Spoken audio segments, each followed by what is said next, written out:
নমস্কার বন্ধুরা, আমি মিঠুন। আমি পশ্চিমবঙ্গের বাঁকুড়া জেলা থেকে ক্রিকেট প্র্যাকটিস করি। আর আমি একটি চ্যালেঞ্জ নিয়েছিলাম প্রতিদিন আমার প্র্যাকটিসের ভিডিও এই চ্যানেলটিতে আপলোড করার। আর সেটির আজ ডে 11। অনেকে স্বপ্ন থাকে আমি ক্রিকেটার হব, কিন্তু সবাই এটি করতে পারে না। কিন্তু আমি চেষ্টা করব।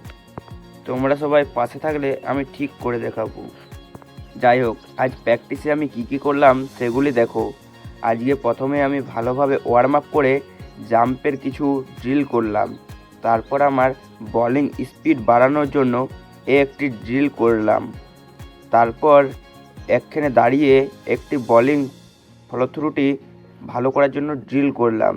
তারপর দুপা হেঁটে রাবার ব্যান্ডের সাহায্যে বলিং করার চেষ্টা করছিলাম। যদি আমার ড্রিলগুলিতে কোথাও ভুল থাকে তো তোমরা আমায় কমেন্টে জানাবে।